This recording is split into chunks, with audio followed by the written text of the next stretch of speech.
Hello, welcome to your lecture for Module 13. In Module 13, we're going to be focusing on union dues, some matters related to union membership, and we're also going to discuss public pensions and how that's going to affect your work as a public personnel administrator. We've already learned the vast majority of public employees in New York State belong to a union. Well, what if you want to work in the public sector, but you don't want to be forced to join a union, and you definitely don't want to pay union dues, which are a monthly payment you have to make to your union every month? Do you have any options? Well, we're going to start by using the example in the private sector. And I know I've really encouraged you not to talk about the private sector for most of the semester, but it will be helpful an example for us to start in the private sector in a union matter that happened there, and how it impacted the development of public employee unions. So for this example, we're going to use a hypothetical restaurant. So this restaurant doesn't really exist, but restaurants are all private sector businesses. So it's good to focus on a private sector business for our hypothetical example. So let's talk about Yummy's Restaurant. Yummy's Restaurant is a popular restaurant chain in New York State, and you can see from this photo, they have a lot of cool lights, a lot of cool lighting. That's going to be important in a second. We're going to first discuss closed shop. Closed shop is an important union term. Yummy's is a private sector restaurant chain with locations all over New York State. The Yummy's Corporation owns many buildings that require constant electrical repair and maintenance.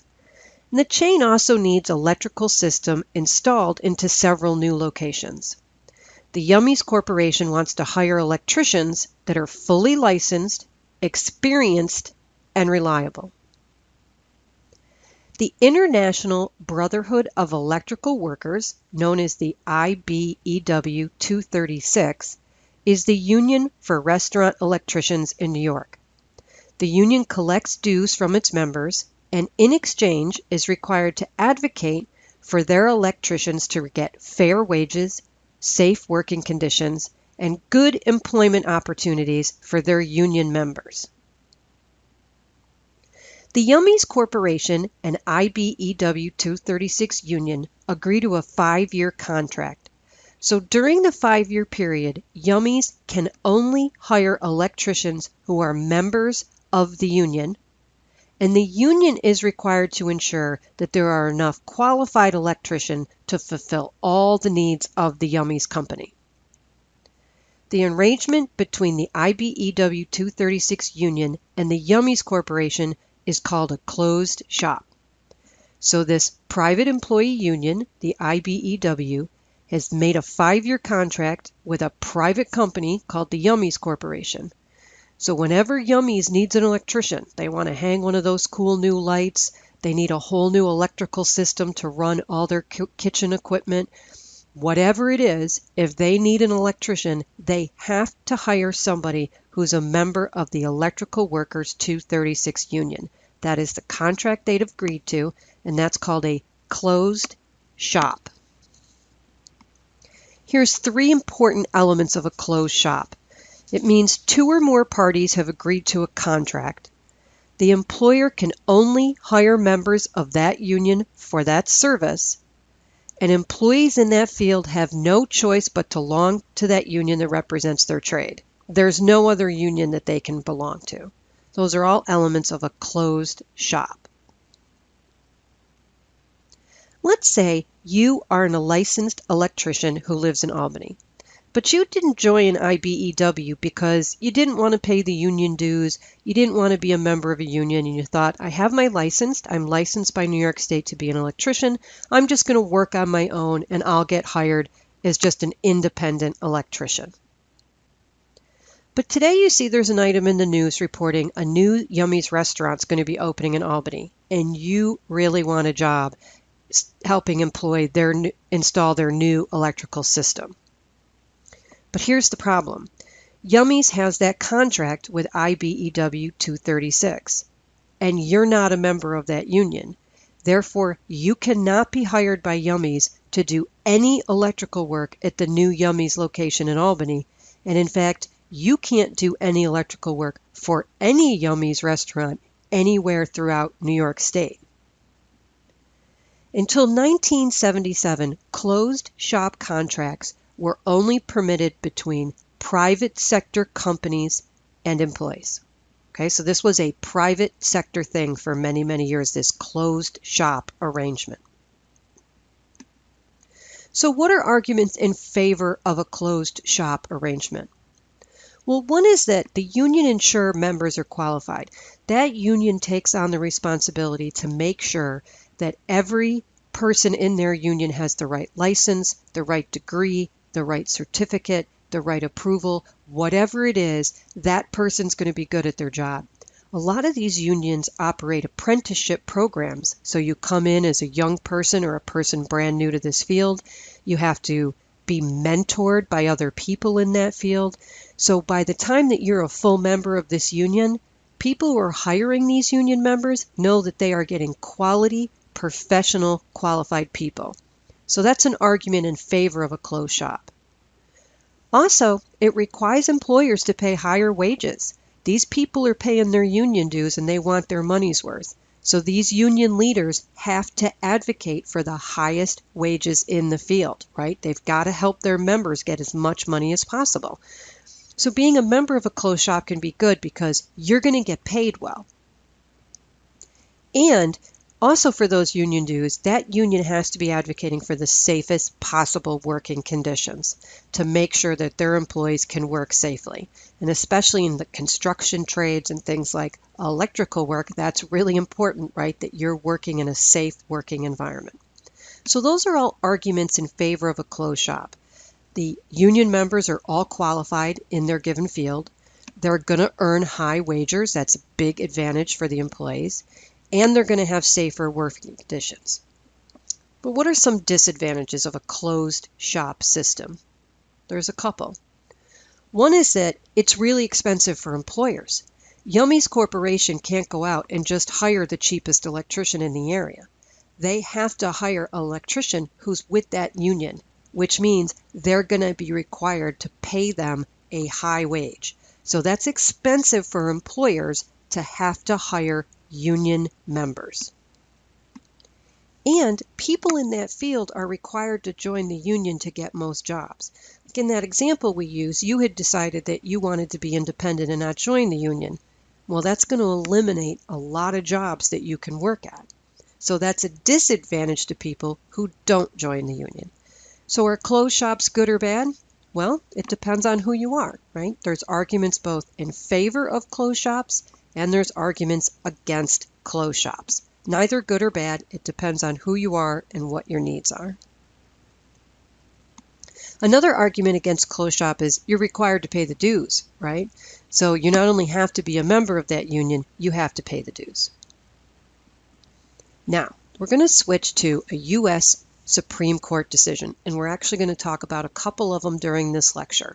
So please don't be intimidated about talking about legal decisions. Anyone can get used to learning about how the Supreme Court decides their cases, and decisions can be very complex, but they don't have to be. We're going to break them down for you to their most essential elements, and you'll become familiar with these.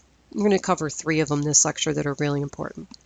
The first one is called Abood versus Detroit Department of Education from back in 1977. Most people just call it the Abood decision. In 1977, the U.S. Supreme Court issued a decision that dramatically impacted the public sector. In the Abood decision, the court ruled that closed shops operating in the private sector could also exist in the public sector. So prior to that 1977 United States Supreme Court decision, you could not have closed shop arrangements for public employees. It only existed in the private sectors like Yummy's restaurant. But in 1977, the U.S. Supreme Court in the Abood decision said, no, if closed shops are good in the private sector, they can also exist in the public sector. So from 1977 on, every state was then required to allow closed shop unions for government employees. And that's where we see the creation of all the unions we've talked about, this semester that represent New York State employees from CSEA to NYSCOBA, PEF, United University Professions, NYSET, just a few, right? We remember there's quite a few who represent state employees. All of that came about because of this 1977 U.S. Supreme Court decision that said closed shop agreements can exist in the public sector. So let's go back to our New York State employee unions for just a second. After the Abood decision, employee unions began to represent people who worked for New York State and, of course, began negotiating contracts with the governor of New York State. And every single job title was assigned to a union based on the experience required, job duties, and other factors. And we talked about this a bit earlier in the semester when we were working on job postings, right, and talking about how different job titles are assigned to different unions. For example, in New York State, a call center representative 1 belongs to the CSEA ASU union, right? That's a whole lot of letters. So call center representative 1s belong to the union that's the Civil Service Employees Association Administrative Services Unit, CSEA ASU. That's a lot of letters. We're going to have a lot of acronyms this lecture. Likewise, a Health System Specialist 2 belongs to PEF, the Public Employees Federation.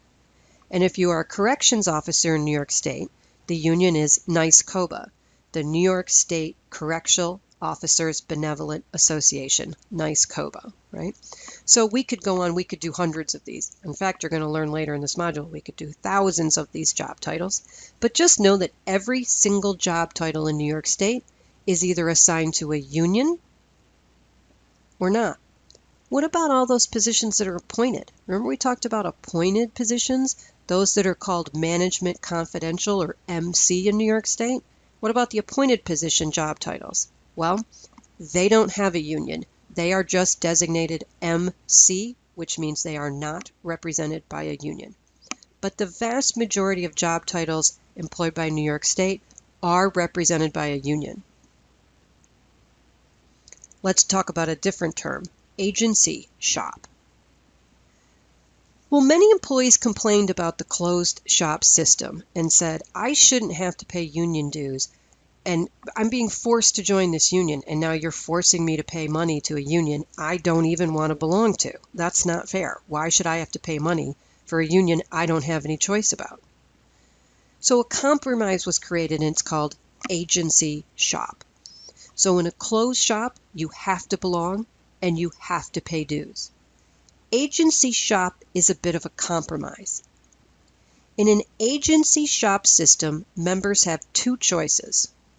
One, they can choose to be a full member of the union and pay dues, or they can not be a member of the union and pay a fair share fee. The fair share fee is an amount determined by the union that covers the employee's fair share of the cost of contract negotiations. And fair share fees are also called agency fees. You can use either term as correct. In an agency shop, you either have to pay full union dues or you can opt to pay a fair share fee.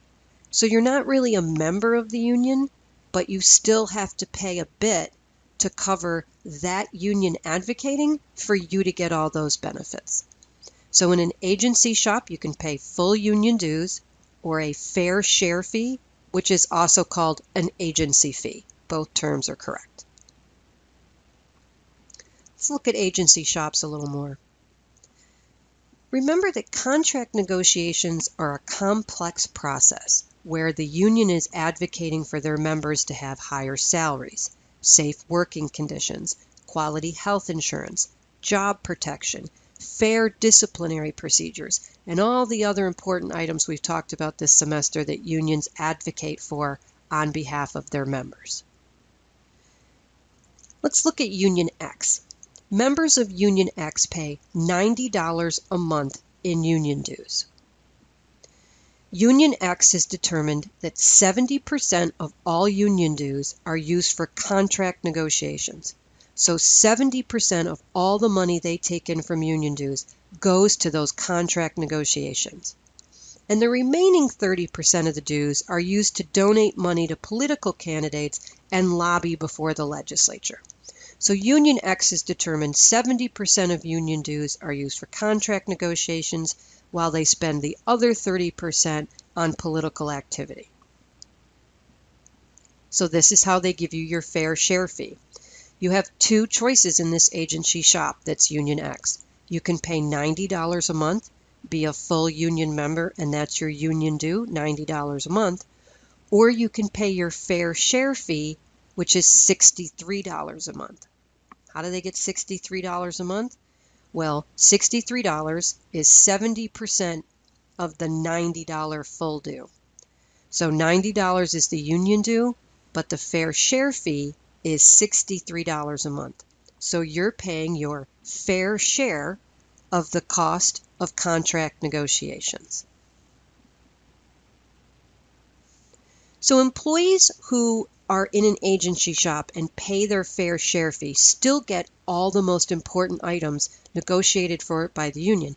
They get the same health insurance, same job protection, the same fair disciplinary procedures. They get the safe working conditions. They get the extensive vacation, personal and sick leave. They get all those benefits that the union negotiates for. So what don't you get? Well, the only thing you don't get when you pay a fair share fee as opposed to the full union due is you don't get some of the other benefits that unions create. For example, legal representation at disciplinary procedures. Say you're a member of PEF, and one of the union benefits for full members who pay full union dues is if you get disciplined at work, you get a free attorney to represent you who works for PEF, and they represent you and you don't have to pay them. That's a benefit of you paying your union due. Well, if you only pay the fair share fee, you're not getting that. Likewise, remember unions have, tens of thousands of members. So a lot of union benefits come as you get discounts on your car insurance. You can get discounts on cell phone plans. You can get entertainment values. You can get reduced movie tickets, reduced cost of tickets to ski slopes in places like Six Flags. You get discounts and coupons on vacation items like travel services, all kinds of services. So if you pay a union due and you're a full member of the union, you get all of the benefits the union offers. But if you pay a fair share fee, you get those really important ones related to your job, but you are not entitled to other union benefits like legal representation at disciplinary proceedings and all the entertainment and other values that come as being a union member. So how do full union members feel about people who pay a fair share fee? I'm thinking you can probably guess that. Unions refer to those who pay fair share fees as free riders. That's what they call them, because these employees receive the benefits of collective bargaining without paying full union dues. Remember that collective bargaining is all that work the union does to ensure that you do have all those very strict disciplinary procedures, that you do have job protection, that you won't get laid off. That's what all that collective bargaining is for. And you pay a fair share fee, you still get all of those benefits. So unions do everything within their power to limit the number of employees who opt to only pay a fair share fee, because it greatly reduces the amount of money the union collects. And depending on the size of the union, we're talking about millions of dollars that can be lost when your members say, I'm not going to pay the whole union due, I'm going to give up some of those extra benefits and pay less every month.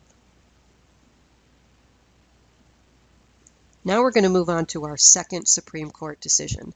This is Friedrichs versus California Teachers Association. Back in 2015, Rebecca Friedrichs was a teacher in California, and she was required to belong to the California Teachers Association union, and she did not want to pay union dues. Her only option was to pay the fair share fee. So she opted to pay the fair share fee.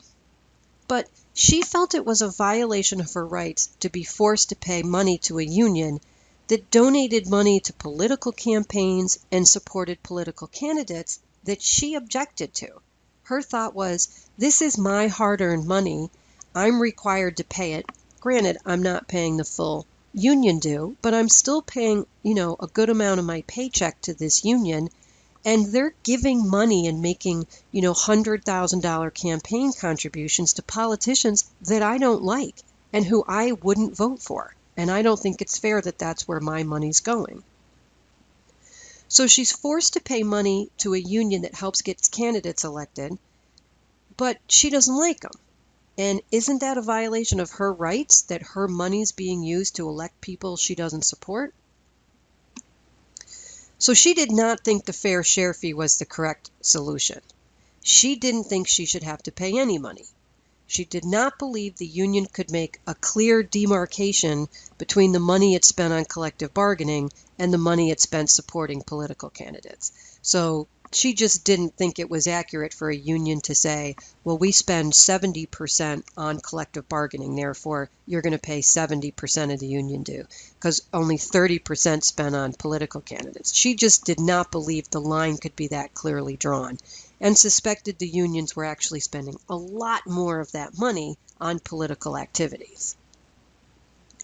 So her argument was that if any of her money, even $1, was used for political activity she did not agree with, the union was violating her free speech rights as protected by the U.S. Constitution. Okay, that's really important to remember. Her argument is based on a constitutional violation of free speech. And at first you might think, how the heck is it a free speech issue? Well, think about it this way.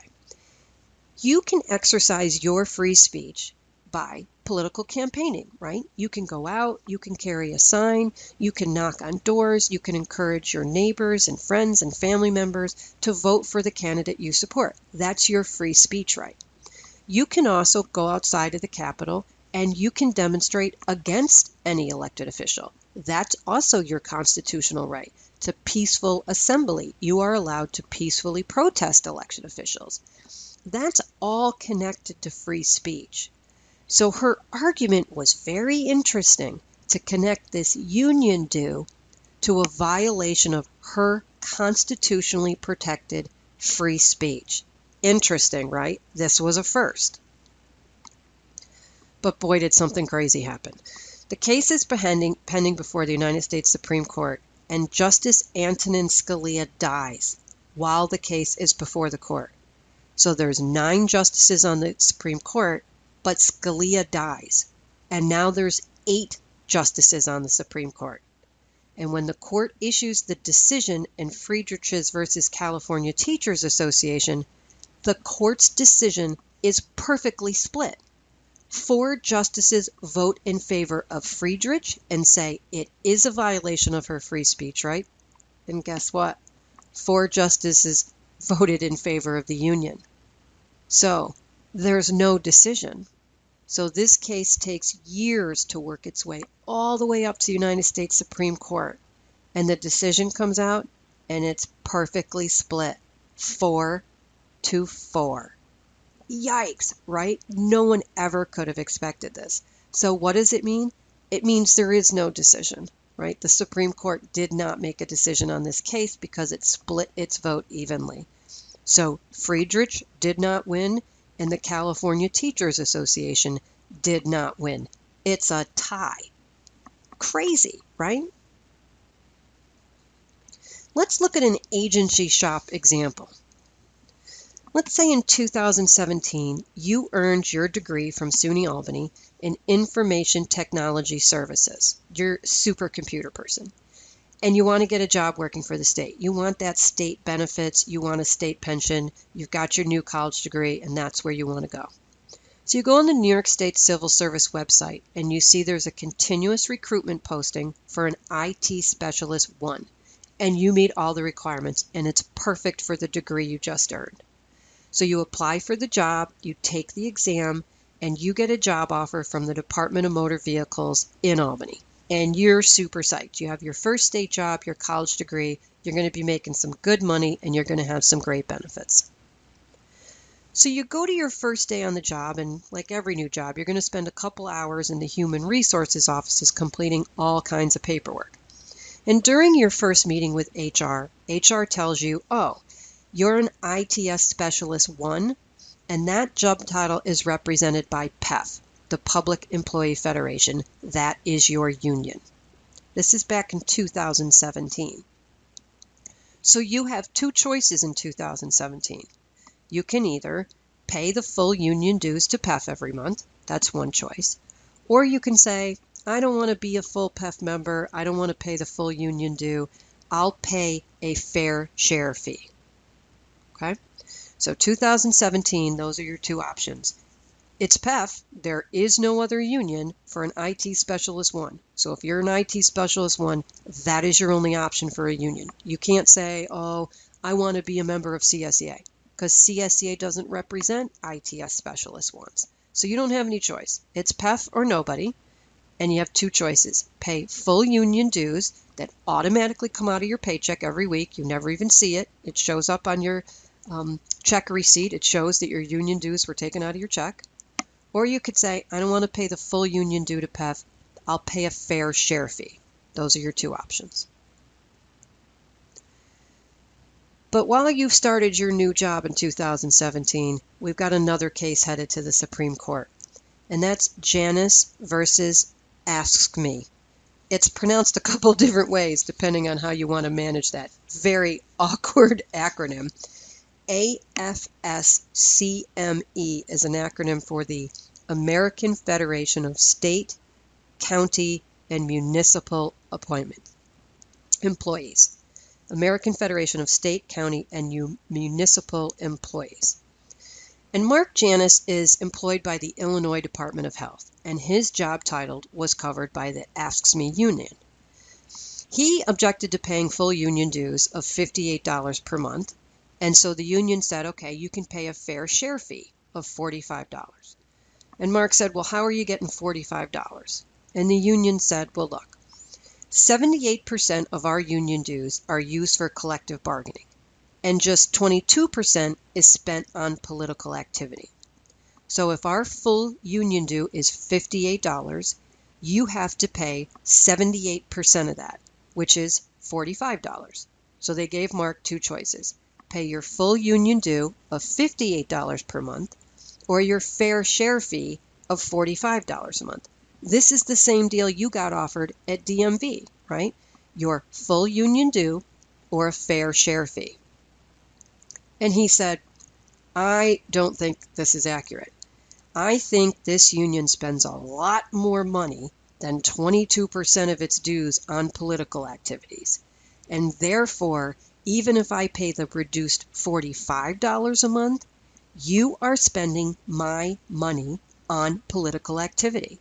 And I don't support those candidates, and I don't want to contribute to those campaigns. And you're essentially making political speech on my behalf with my money that I don't agree with. And that violates my free speech right.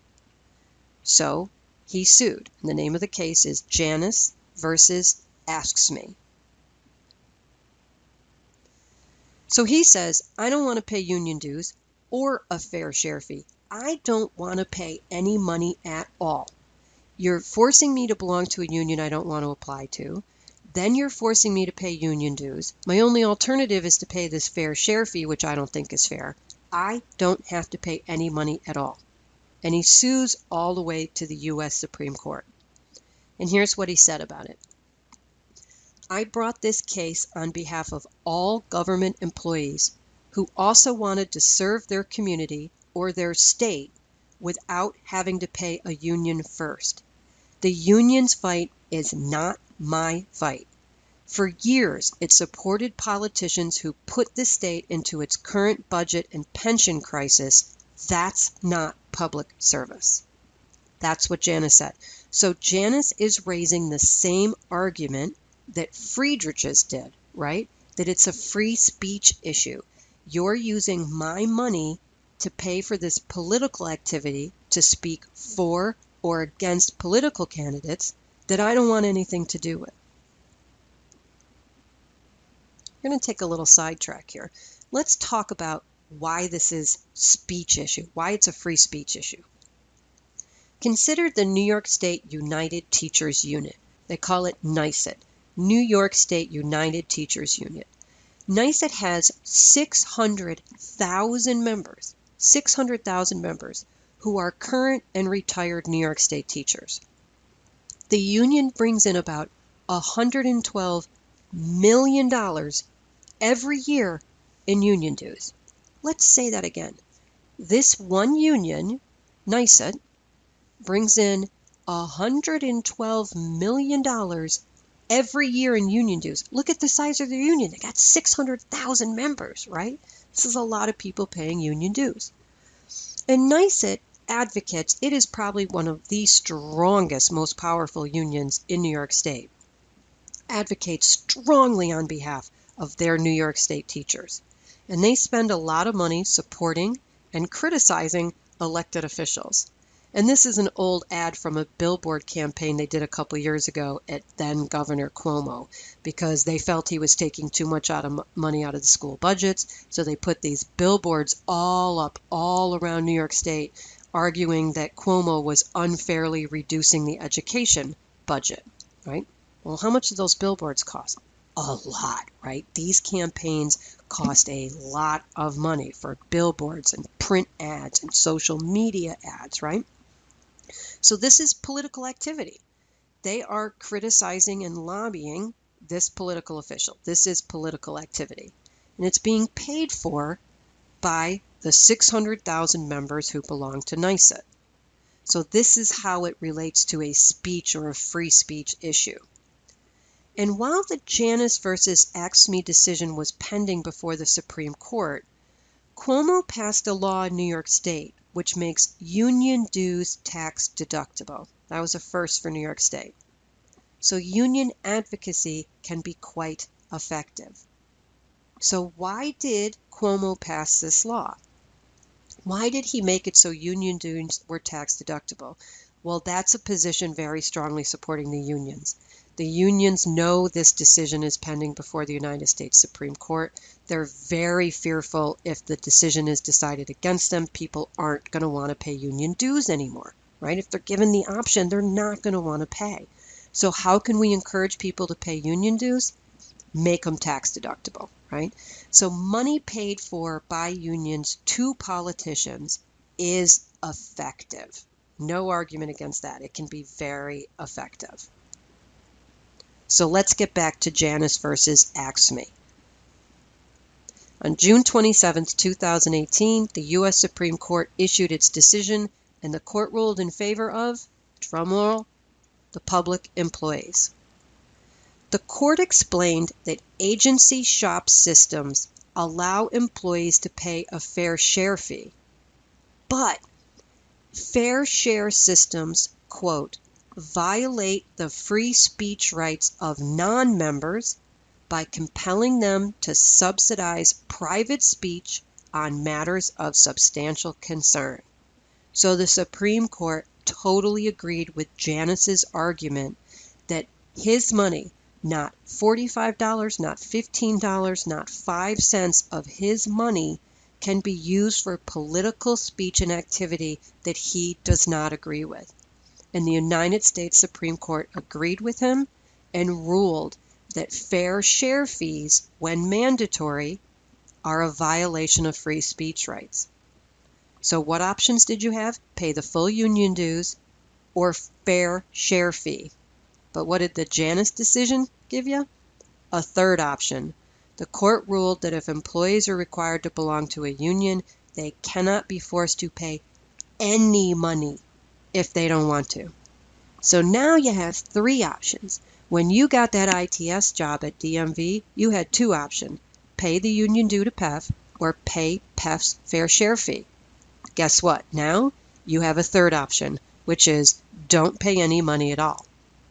Since June 2018, unions in New York State and every other state cannot require a public employee to pay any money to a union.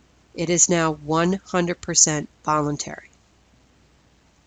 So, what do you think the impact of that was? Well, New York State employee unions are in a very difficult position. Why New York State more than anybody else? Well, remember from an earlier module, there's a higher percentage of public employees and unions in New York State than any other state in the United States. So this impacted New York State public employee unions more so than any other state in the United States. Applies to all of them, but the impact on New York was particularly strong due to the percentage of employees who belong to public employee unions. So why are they in a difficult position? Well, in New York State, over 150,000 people are employed in the 4,000 state job titles assigned to unions. That's a lot of people. Those unions are required to advocate for every person employed in the job titles assigned to them. But those employees cannot be forced to pay the union any money. And unions pay millions of dollars advocating for and against elected officials. Everyone in the job title benefits from union advocacy, but people cannot be forced to pay for it. They can't be forced to pay for it. So that arrangement between the state and the unions of the unions having to cover all these job titles hasn't changed, but all those people got a third option, which is to not pay any money at all. And again, like we talked about the NICET numbers taking in $112 million every year, we're talking about millions of dollars these unions could have lost the day that decision was issued.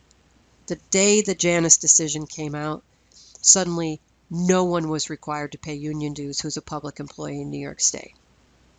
We're going to talk in a different part of the module how it's been hard to figure out exactly what the impact was, and you'll see why in a different part of the module this week. So let's look at an example. There's 2,600 people in New York who work for New York State, 2,600 people who work for New York State in the job title Office Assistant 2. The title Office Assistant 2 is assigned to CSEA. Well, let's say of the 2,600 people in the Office Assistant 2 title, half of them say, I'm not paying union dues and I'm not paying a fair share fee. I'm not paying anything at all. Should CSEA have to advocate for 1,300 people who don't pay union dues?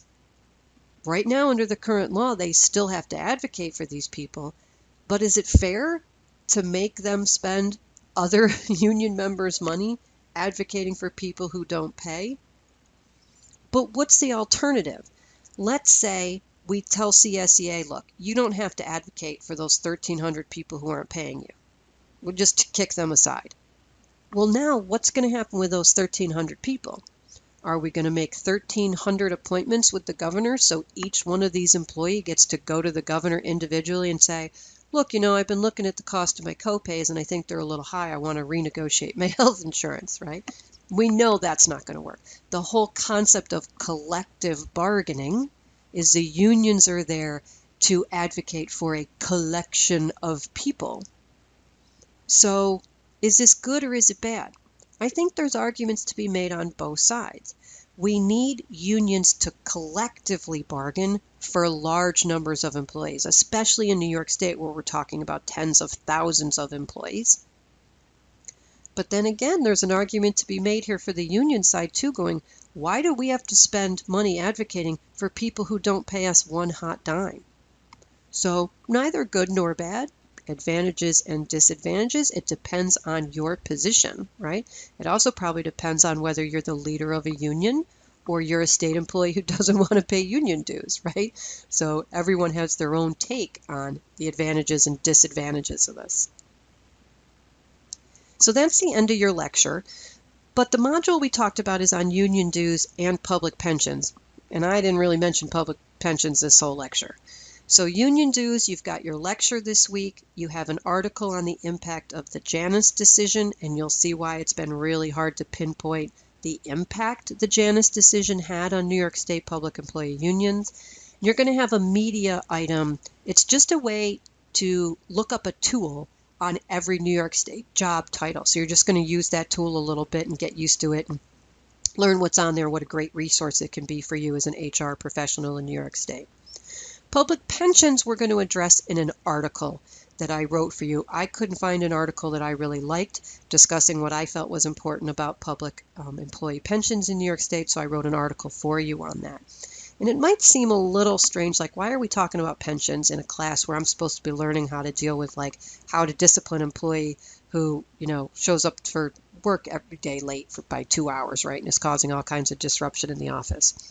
But as you work your way up through the public personnel chain of command and you become higher and higher levels of an HR professional, you're going to find out that you're going to be asked to do a lot of work with a lot fewer employees. You're never going to be in a position where they say, oh, you need to get more work done? Just hire as many state employees as you want. You just go ahead and just hire as many as you want. Never. No one's ever going to say that to you.